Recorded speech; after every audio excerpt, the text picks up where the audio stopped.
രജന ചേച്ചിക്ക് ഒരുപാട് സംശയങ്ങളുണ്ട്. കുടുംബത്തിൽ മൊത്തത്തിലൊരു താളം തെറ്റിലുണ്ട്. പ്രഭ മത്സരിക്കുന്നതും പിന്മാറുന്നതൊന്നും ഒരു പ്രശ്നമല്ല. നമ്മുടെ വീട്ടിൽ സമാധാനം വേണം. പക്ഷേ മോള് കൊടുത്ത നോമിനേഷൻ പിൻവലിച്ചുകൊണ്ടാവരുത്. അതെനിക്ക് നിർബന്ധമാണ്.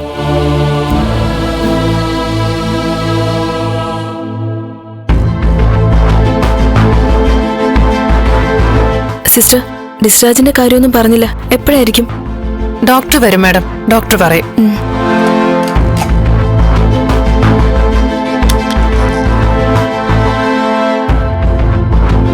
എന്താ അമ്മേ, കുടിക്കാൻ എന്തെങ്കിലും വേണോ? വേണ്ട. വിഷമം വല്ലതുണ്ടോ? എന്ത് വിഷമം? എൻ്റെ മക്കളും മരുമക്കളും ഒക്കെ എൻ്റെ അടുത്ത് തന്നെ ഉണ്ടല്ലോ. എൻ്റെ മരുമകൾ എവിടെ? ദേവിക പുറത്തുണ്ട് മാഡം. എല്ലാവരും കൂടെ ഇവിടെ നിന്നിട്ട് എന്തിനാ? ആ, മനസ്സിലായി. അല്ല, ഡോക്ടർ എന്ത് പറഞ്ഞു മാഡം? കുഴപ്പമൊന്നുമില്ല. റൗണ്ട്സ് കഴിഞ്ഞ് ഡോക്ടർ വന്നിട്ടില്ല. ഉടൻ വരുമെന്ന് പറഞ്ഞു. 1-2 ദിവസം പൂർണ്ണ വിശ്രമം വേണ്ടി വരും. ആ, നോമിനേഷൻ കൊടുക്കൽ, പ്രചരണം, അങ്ങനെ അടുത്ത ഘട്ടം ഉടനെ തുടങ്ങണം. ഡിസ്ചാർജ് ആയിട്ട് കേസിന്റെ കാര്യങ്ങൾ തുടങ്ങാം. പാർട്ടിയിൽ നിന്നും DGP വിളിക്കാന്ന് പറഞ്ഞിരുന്നു. എന്ത് DGP? പ്രതികൾ കൺവട്ടത്ത് തന്നെ ഇല്ലേ? VDF-ലെ നേതാക്കന്മാരെ പൊക്കിയാൽ മതിയല്ലോ.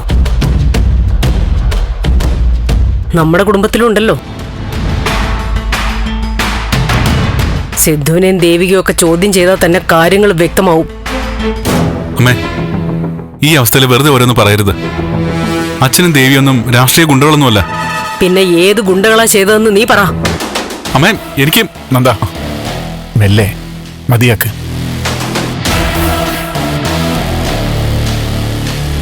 നീ ചെല്ല്, പോ.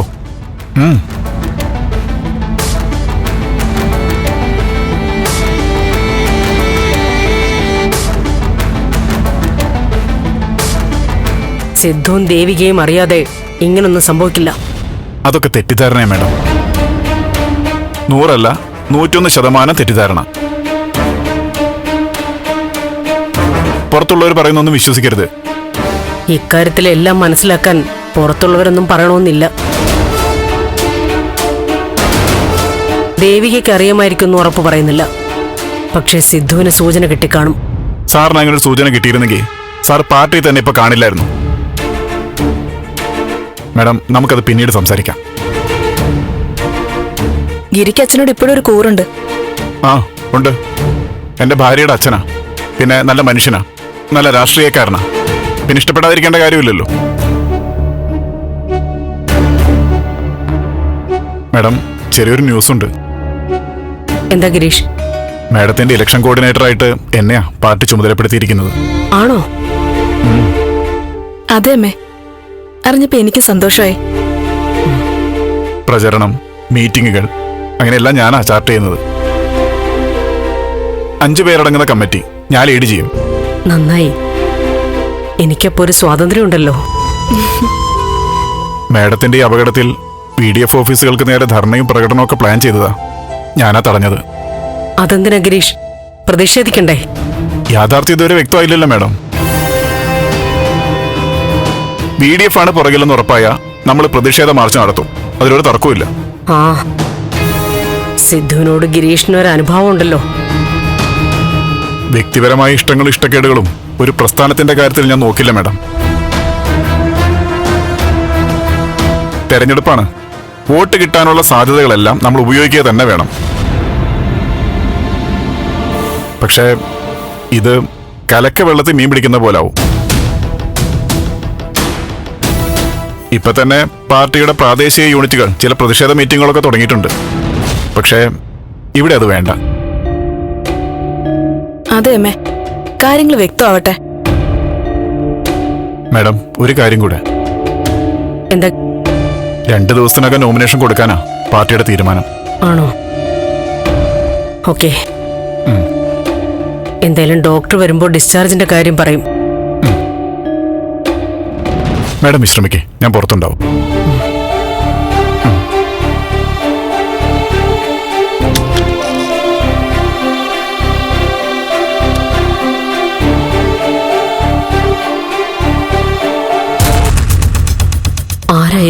ആക്രമികൾ BDF-കാർ അയച്ച ആൾക്കാർ തന്നെ ആയിരിക്കുമോ? സിദ്ധുവും കൂടി അറിഞ്ഞിട്ടായിരിക്കും അവർ വന്നത്. സിദ്ധു എന്നോട് അങ്ങനെ ചെയ്യുമോ? ഒന്നും അങ്ങോട്ട് ഉറപ്പിക്കാൻ പറ്റുന്നില്ല.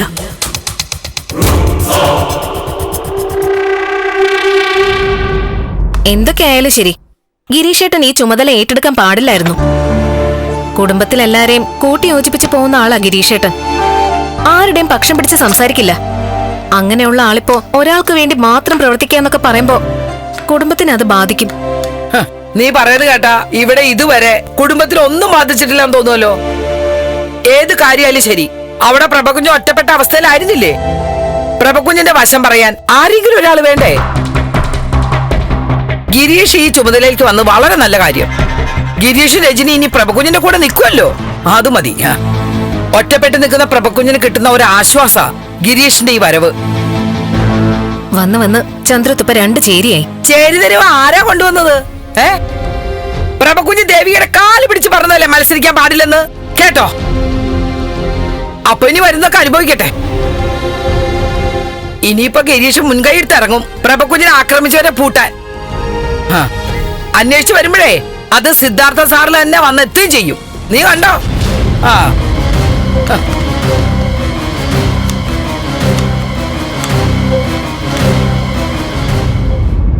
അതെ, ചില പ്രത്യേക സാഹചര്യങ്ങളാൽ അടിയന്തര മീറ്റിംഗ് സംഘടിപ്പിച്ചതാണ്. പ്രസിഡന്റ് പങ്കെടുക്കുന്നുണ്ട്. ശരി, ഞാൻ ഈവനിങ്ങിൽ അങ്ങ് എത്തിക്കൊള്ളാം. സർ, ഇനി 10 മിനിറ്റും കൂടെ ഉള്ളൂ. സിദ്ധാർത്ഥ സാർ ഇതുവരെ വന്നില്ല. കൃത്യമായിട്ട് പങ്കെടുക്കണമെന്ന് പ്രസിഡന്റ് നിർദ്ദേശം കൊടുത്തിട്ടുള്ളതാ. പുള്ളി ഇന്ന് ഉറപ്പായിട്ടും വരേണ്ടതല്ലേ? ഇനിയിപ്പോ അജണ്ട എന്താണെന്ന് വല്ല സൂചന കിട്ടിക്കാണൂ? ഏയ്, അതെങ്ങനെ സിദ്ധാർത്ഥൻ അറിയാനാ? അല്ല, അതുകൊണ്ടാണോ വരാതിരിക്കുന്നത്? വന്നില്ലെങ്കിൽ തീരുമാനം അങ്ങ് ആശുപത്രി കൊണ്ട് കൊടുക്കും. നേതാവൊക്കെ തന്നെ, പക്ഷെ പ്രസ്ഥാനത്തെ ഇല്ലാതാക്കാനാണ് ഇപ്പൊ നോക്കുന്നത്. എന്തായാലും ഇന്നത്തെ മീറ്റിംഗിൽ ചിലതൊക്കെ സംഭവിക്കും.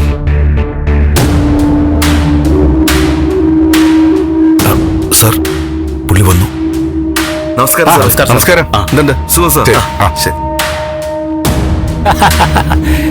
സിദ്ധാർത്ഥനെ കണ്ടില്ലല്ലോ എന്ന് ഞങ്ങൾ പറയായിരുന്നു. സമയാവുന്നല്ലേ ഉള്ളൂ.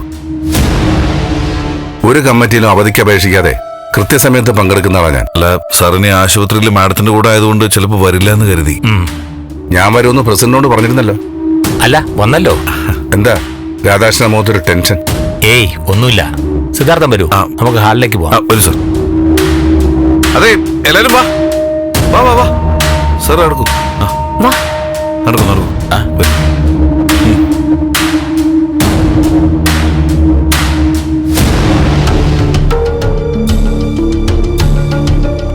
എന്താണ് നമ്മുടെ കുടുംബത്തിൽ സംഭവിക്കുന്നത്? അതാ ഞാനും ആലോചിക്കുന്നേ. ഒക്കെ അമ്മയായിട്ട് വരുത്തി വെക്കുന്നേ. നീ എന്താടാ പറയുന്നേ? അമ്മ ആരോ വന്ന് തല്ലി, അത് അമ്മ വരുത്തി വെച്ചാണോ? അതല്ലേ ഞാനും പറഞ്ഞത്. അമ്മ തെരഞ്ഞെടുപ്പിൽ മത്സരിച്ചതോടെയാ കാര്യങ്ങളെല്ലാം പ്രശ്നത്തിലായത്. അല്ല, അമ്മ പറഞ്ഞിട്ടും ദേവിക അനുസരിക്കാതിരുന്നിട്ടാ കാര്യങ്ങൾ വഷളായി തുടങ്ങിയത്. അതൊക്കെ പോട്ടെ, അമ്മയുടെ നേർക്കൊണ്ടായി കടുങ്കൈ VDF അറിഞ്ഞിട്ട് തന്നെയാ. അതിനെക്കുറിച്ച് അച്ഛൻ എത്രത്തോളം അറിവുണ്ടായിരുന്നു എന്ന് കണ്ടുപിടിക്കണം. ഒന്ന് വെറുതെ ഇരിക്കുക ചേച്ചി. അച്ഛൻ എന്തറിയാന്നാ? പാവം, 2 പേരും മത്സരിക്കണ്ടായിരുന്നു. സത്യം. അങ്ങനായിരുന്നെങ്കിൽ എത്ര സന്തോഷത്തോടെ കഴിയായിരുന്നു ഇപ്പോ. ദേവിയോടും അമ്മയോടും അങ്ങനെ ഒരു നിർദ്ദേശം വെച്ചാലോ? എന്താണ് ചേച്ചി അനിയനും കൂടെ ഒരു ഗൂഢാലോചന? അല്ല, പ്രശ്നങ്ങൾ ഒഴിവാക്കാൻ ഓരോ വഴികൾ ആലോചിക്കുക. എന്നിട്ട് എന്തെങ്കിലും വഴികൾ കണ്ടെത്തിയോ?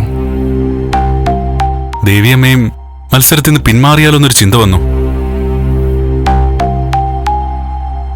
അമ്മ ഡിസ്ചാർജായി വീട്ടിൽ വന്ന ശേഷം അങ്ങനൊരു നിർദ്ദേശം വെച്ചാലോ? ഏയ്, അത് പ്രാക്ടിക്കൽ അല്ല. എന്താ പറയാനൊക്കെ എളുപ്പാ, പക്ഷേ നടക്കാൻ വലിയ പ്രയാസമാ. അതെ, 2 വലിയ പ്രസ്ഥാനങ്ങളെ ബാധിക്കുന്ന കാര്യമാ. അല്ല, ഈ നിർദ്ദേശം 2 പേരുടെയും മുന്നിൽ വെച്ചാലോ? നിർദ്ദേശമൊക്കെ വെച്ചോ, പക്ഷെ നടപ്പിലാക്കി എടുക്കുന്ന കാര്യം ബുദ്ധിമുട്ടാ. എന്തായാലും നമുക്ക് നോക്കാൻ ചേച്ചി.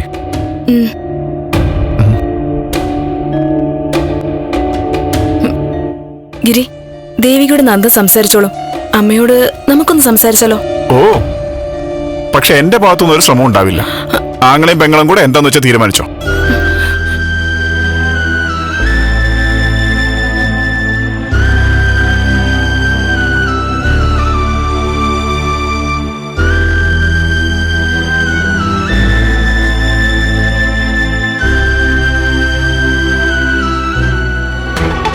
ഗുരുതരമായ ഒരു സാഹചര്യത്തിലൂടെയാണ് പാർട്ടി ഇപ്പോൾ കടന്നുപോകുന്നത്. രണ്ട് മുന്നണികളുടെയും സ്ഥാനാർത്ഥി ഒരു കുടുംബത്തിൽ നിന്ന്.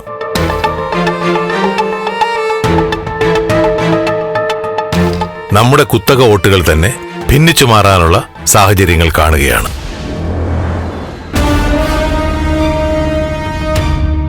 KDF സ്ഥാനാർത്ഥി ആക്രമിക്കപ്പെടുകയും ചെയ്തിരിക്കുന്നു.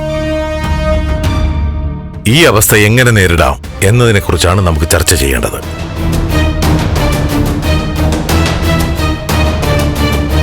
ഇതിന് മറുപടി പറയേണ്ടത് സിദ്ധാർത്ഥൻ സാറാണ്. ഞാനെന്താ പറയേണ്ടത്? സിദ്ധാർത്ഥൻ ക്ഷുഭിതനായിട്ട് കാര്യമില്ല.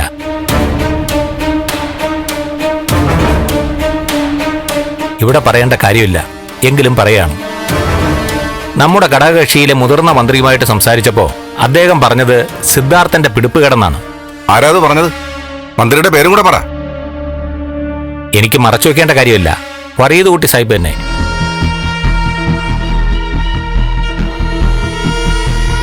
സിദ്ധാർത്ഥൻ സത്യസന്ധനും പാർട്ടിക്കൂറുള്ള നേതാവൊക്കെ ആയിരുന്നു.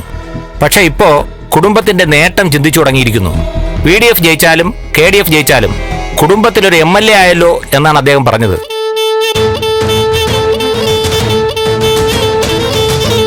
പ്രഭാവതി മേഡം ആശുപത്രിയിലായത് തന്നെ സിദ്ധാർത്ഥൻ സാർ തയ്യാറാക്കിയ ഒരു നാടകമാണെന്ന് പറയാൻ കഴിയില്ല.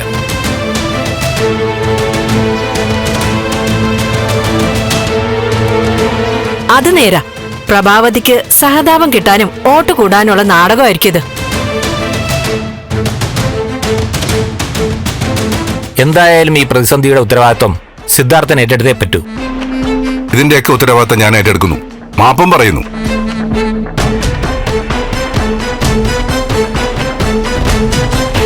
ആരോപണങ്ങളെ എതിർക്കാനോ സ്വയം ന്യായീകരിക്കാനോ ഇല്ല. ഏകപക്ഷീയമായി കീഴടങ്ങുന്നു. സിദ്ധാർത്ഥൻ വികാരം കൊണ്ടിട്ട് കാര്യമില്ല. പ്രവർത്തകരുടെ ആരോപണം പാകതയോടെ നേരിടണം. എന്റെ പാകതയെക്കുറിച്ച് പാർട്ടി എന്നെ സംശയിക്കുമ്പോ തർക്കിച്ചിട്ടോ ന്യായീകരിച്ചിട്ടോ കാര്യമുണ്ടോ? കീഴടങ്ങൽ അതേ ഉള്ളൂ എനിക്ക് ചെയ്യാൻ പറ്റുന്നേ. സിദ്ധാർത്ഥൻ സാറ് അങ്ങനെ കീഴടങ്ങേണ്ട ഒരാളല്ല. പാർട്ടിയിൽ എന്നേക്കാൾ അനുഭവവും പ്രവർത്തന പാരമ്പര്യമുള്ള ആൾക്കാരാണ് ഇവിടെ ഇരിക്കുന്ന എല്ലാവരും. സിദ്ധാർത്ഥൻ സാറുമായി കുറച്ചു കാലത്തെ പരിചയം എനിക്കുള്ളൂ. പക്ഷേ സിദ്ധാർത്ഥൻ സാറിനെ പോലുള്ളവരാ പാർട്ടിയിലെ വിളക്കും വെളിച്ചവും. പ്രഭാവതി മാഡം മത്സരിക്കുന്നതിന് സിദ്ധാർത്ഥൻ സാർ എങ്ങനെ ഉത്തരവാദിയാവും? സ്വതന്ത്രമായി ചിന്തിച്ച് മുന്നണിയും പാർട്ടിയൊക്കെ മാറുന്നത് തെരഞ്ഞെടുപ്പ് കാലത്ത് ഒരു പതിവല്ലേ? വീട്ടുകാരുടെയും ബന്ധുക്കളുടെയൊക്കെ ചെയ്തികൾക്ക് നമ്മൾ ഉത്തരവാദികളാവില്ല. സിദ്ധാർത്ഥൻ സാറ് പാർട്ടിക്കെതിരെ പ്രവർത്തിച്ചു എന്ന് മാത്രം ചിന്തിച്ചാൽ പോരെ?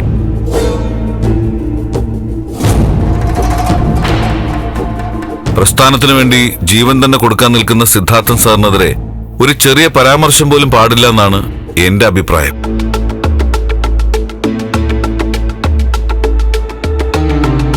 ത്യാഗരാജൻ പറഞ്ഞതിലും കാര്യമുണ്ട്. പക്ഷേ പാർട്ടിയിലെ പ്രവർത്തകരുടെ വികാരങ്ങൾ സിദ്ധാർത്ഥിനെ അറിയിക്കേണ്ടതുണ്ട്. അതുകൊണ്ടാണ് നാം ഈ വിഷയം ഇവിടെ ചർച്ച ചെയ്തത്. സിദ്ധാർത്ഥൻ തെറ്റ് ചെയ്തെന്നല്ല പറയുന്നത്. ഇവിടെ മത്സരിക്കുന്നത് സിദ്ധാർത്ഥന്റെ കുടുംബത്തിലെ രണ്ടുപേരാണ്. അതുകൊണ്ട് തന്നെ പ്രശ്നത്തിന് പരിഹാരം കണ്ടുപിടിക്കേണ്ട പ്രധാന ഉത്തരവാദിത്വവും സിദ്ധാർത്ഥനാണ്. നമ്മുടെ സ്ഥാനാർത്ഥി ദേവികയുടെ വിജയം, അതാണ് എന്റെ ഉത്തരം.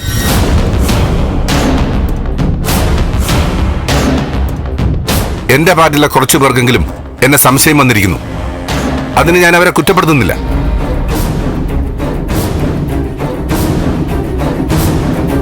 ഒരേ വീട്ടിലെ രണ്ടുപേർ മത്സരരംഗത്തുണ്ടാവുമ്പോൾ പാർട്ടി നേരിടുന്ന വെല്ലുവിളികളും അറിയാം.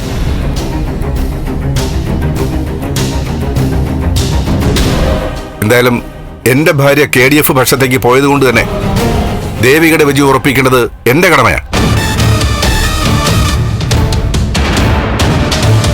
ദേവികയ്ക്ക് തെരഞ്ഞെടുപ്പ് വിജയം കിട്ടിയില്ലെങ്കിൽ എന്റെ രാഷ്ട്രീയ ജീവിതം ഉപേക്ഷിക്കുമെന്ന് ഞാൻ വാക്ക് തരുന്നു.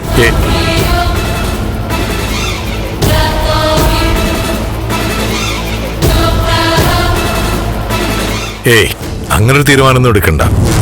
ദേവികയെ ജയിപ്പിക്കേണ്ടത് പാർട്ടിയുടെ ഉത്തരവാദിത്വമാണ്. പിന്നെ ഞാനെന്ത് വേണം? ഇപ്പോ തന്നെ രാഷ്ട്രീയ വനവാസത്തിന് പോണോ? പാർട്ടി പറയേ, അതുപോലെ ചെയ്യാം. സിദ്ധാർത്ഥനെ വിഷമിപ്പിക്കാൻ വേണ്ടി ആരും ഒന്നും പറയുന്നില്ല. പ്രവർത്തകരുടെ വികാരം കണക്കിലെടുത്തേ പറ്റൂ. നമ്മുടെ പ്രവർത്തകരുടെ അല്ലല്ലോ, ഘടകകക്ഷിയിലെ മന്ത്രിയുടെ വികാരവും കണക്കിലെടുക്കണ്ടേ? സിദ്ധാർത്ഥൻ, അത് വിടന്നേ. ഒരു വീട്ടിൽ രണ്ടുപേർ മത്സരിക്കുന്നത് പാർട്ടിയുടെ ഇമേജിനെ ബാധിക്കുമെന്ന് സിദ്ധാർത്ഥൻ തിരിച്ചറിയുന്നില്ലെന്നാണ് കേന്ദ്ര നേതൃത്വത്തിന്റെ പോലും അഭിപ്രായം. ഇതിപ്പോ അഭിപ്രായ പ്രകടനമാണോ പരസ്യ വിചാരണയാണോ? കഴിഞ്ഞ തവണ കോർപ്പറേഷൻ തെരഞ്ഞെടുപ്പിൽ ജില്ലാ പ്രസിഡന്റിന്റെ ഭാര്യ KDF പോയപ്പോ എന്താ സംഭവിച്ചത്? സ്വന്തം ഭാര്യയെ വിവാഹമോചനം ചെയ്ത ജില്ലാ പ്രസിഡന്റ് സഹദേവൻ പാർട്ടിയോട് കൂറ് കാണിച്ചത്. എന്നുവെച്ചാ ഞാനും അത് ആവർത്തിക്കണമെന്നാണോ?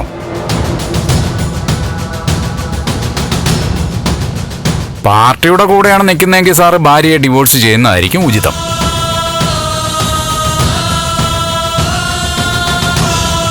ഏയ്, വിഷയത്തിൽ നിന്ന് വഴിമാറി പോവുക.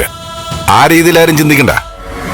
എന്റെ ഭാര്യ അവരുടെ ഇഷ്ടം നടത്തിയെന്ന പേരില് ഞാൻ വിവാഹമോചനം നടത്തുമെന്നാണെങ്കിൽ അത് നടക്കുന്ന കാര്യമല്ല.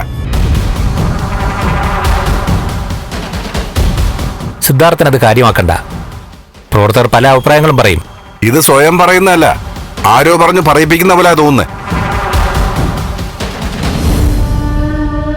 എന്റെ ആത്മാർത്ഥതയെ വിശ്വസിക്കാത്തവരോടൊപ്പം ഞാനിവിടെ ഇരുന്നിട്ട് കാര്യമില്ല. നിങ്ങൾ ചർച്ച ചെയ്യ്. സിദ്ധാർത്ഥ, ഇത് പാർട്ടിയെ ഇൻസൾട്ട് ചെയ്യുന്നതിന് തുല്യ. കമ്മിറ്റിയിൽ നിന്ന് ഇറങ്ങിപ്പോവെന്ന് വെച്ചാ? ഏയ്, പാർട്ടിയിൽ സിദ്ധാർത്ഥൻ എന്താണെന്ന് നിങ്ങളെക്കാൾ നന്നായിട്ട് എനിക്കറിയാം. അതുകൊണ്ട് ആ രീതിയിലുള്ള സംസാരമൊന്നും വേണ്ട. സിദ്ധാർത്ഥനോട് ഞാൻ സംസാരിച്ചോളാം. ഇപ്പൊ ചർച്ച നടക്കട്ടെ.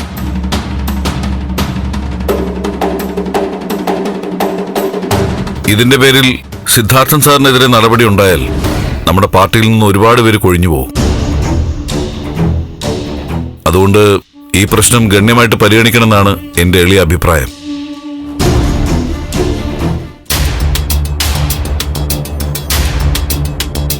ചില കാര്യങ്ങൾ പറയണമെന്ന് തോന്നിയതുകൊണ്ടാണ് നിന്നെ വിളിപ്പിച്ചത്. അമ്മ പറ. രാഷ്ട്രീയത്തിൽ രണ്ട് മുന്നണികളാണെങ്കിലും നമ്മൾ ഒരു കുടുംബോ. അതുകൊണ്ട് നിന്റെ ഗുണത്തിന് വേണ്ടി പറയുക. അരുന്ധതിയിൽ നിന്ന് നീ അകന്നു നിൽക്കണം. ശരി, അകന്ന് നിൽക്കാം. അമ്മ മുൻപ് മുതലേ പറയുന്നതാണല്ലോ, ഞാൻ അനുസരിക്കാം. പക്ഷേ എന്താ അരുന്ധതി മാഡം ചെയ്ത തെറ്റെന്ന് അമ്മ പറഞ്ഞില്ലല്ലോ. എന്തെങ്കിലും കാരണം ഉണ്ടെന്ന് തന്നെ വെച്ചോ. അമ്മ പെട്ടെന്ന് സ്ഥാനാർത്ഥിയാവാനുള്ള കാരണവും അരുന്ധതി മാഡമായിട്ട് ബന്ധപ്പെട്ട് കിടക്കുകയാണോ? അല്ല, അറിയാൻ വേണ്ടി ചോദിച്ചതാ. അറിയേണ്ടത് നിന്നെ അറിയിക്കും. അമ്മേ, എന്താ യഥാർത്ഥ പ്രശ്നമെന്ന് പറയൂ. പരിഹരിക്കാൻ ഞാൻ മുമ്പിൽ നിൽക്കാം. അത് ഞാൻ പരിഹരിച്ചോളാം. നീ ഇപ്പൊ ഞാൻ പറഞ്ഞത് മനസ്സിലാക്കിയാ മതി. ഇനി അരുന്ധതിയുമായിട്ട് ഒരു ബന്ധവും വേണ്ട. നമ്മുടെ കുടുംബം സന്തോഷത്തോടെ മുന്നോട്ട് പോകണമെന്നാ എന്റെ ആഗ്രഹം. അതിനുവേണ്ടി പറയുന്നതാ. എനിക്ക് അമ്മയെ ധിക്കരിച്ച് ഒന്നും ചെയ്യണമെന്നില്ല. പക്ഷെ അങ്ങും തൊടാതെ എന്തെങ്കിലും പറഞ്ഞ്. എങ്ങനെയുണ്ട് പ്രൊഫസർ? ക്ഷീണവേദനയൊക്കെ മാറിയോ? മാറി ഡോക്ടർ. ആ, ദേവികയല്ലേ VDF-ന്റെ സ്ഥാനാർത്ഥി? അതെ ഡോക്ടർ. എന്തായാലും ഞങ്ങളാകെ കൺഫ്യൂഷനില്ല. അമ്മായിക്കാണോ മരുമോക്കാണോ വോട്ട് ചെയ്യേണ്ടതെന്ന സംശയത്തിൽ. എന്തായാലും രണ്ടുപേർക്കും വിജയാശംസകൾ. Thank you doctor. യൂത്തിന്റെ സ്ഥാനാർത്ഥി ദേവികയാ. മൊത്തത്തിലുള്ള സംസാരം ദേവിക ജയിക്കുമെന്ന. മാഡവും ജയിക്കേണ്ട സ്ഥാനാർത്ഥിയാ. ഒരിക്കലും രണ്ടുപേരും ജയിക്കില്ലല്ലോ. ഞാൻ ജയിച്ചാലും എന്റെ മോള് ദേവിക ജയിച്ചാലും എന്നെ സംബന്ധിച്ച് ഒരുപോലെയാ. പക്ഷേ ഞങ്ങളിൽ ഒരാളെ മത്സരരംഗത്തുണ്ടാവും. അല്ലേ മോളെ? ആ, അമ്മ പറയുന്ന പോലെ സംഭവിക്കട്ടെ.